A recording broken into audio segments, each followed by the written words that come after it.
YouTube, Sarkill here, and a day on Earth is a thing that happens all the time and likely will continue happening until the Earth stops to continue happening. And days, of course, are getting longer and longer, however, because when the Earth first formed, a day would have been about 4 hours long. Well, now, of course, it's 24 hours long, or it depends. I've made multiple videos on how that depends.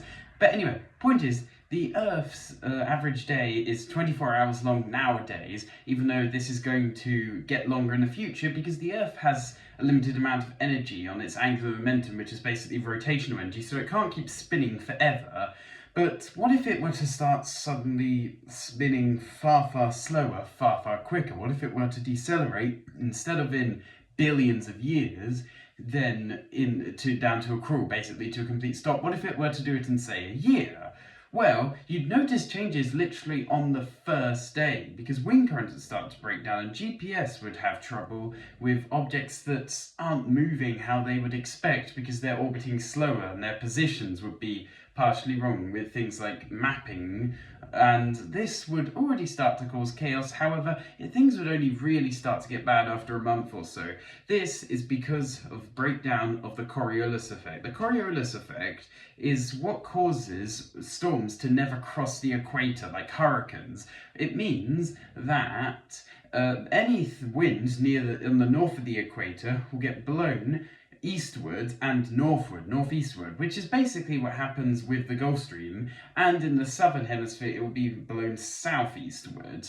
And this is happening all the time. It's the reason why the United Kingdom, where I live, is not anywhere near as cold as other places of similar latitudes, such as Vancouver, Canada, throughout the year, because of all of this warm air, and also warm water, because it affects the ocean as well, because the water is still fluid.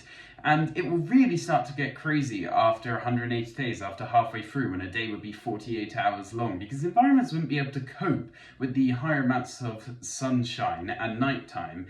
And by the time that the 365 days were up, there would only be a narrow twilight zone in between the night and daytime sides of the Earth, where things would actually be habitable, because the sunlight would be just low enough and the nighttime would be just low enough in addition that it would be able to sustain life. Also, society would of course break down, and the rest of the Earth would either be completely baked for half of the year, or would be shrouded in complete darkness, a bit like what our moon currently has. However, what if instead of slowing down in a year, the Earth were to slow down immediately? Well, it's rotating eastward every second at 1,670 kilometers an hour. So if it were to stop, we and anything else not tied down would fly eastward at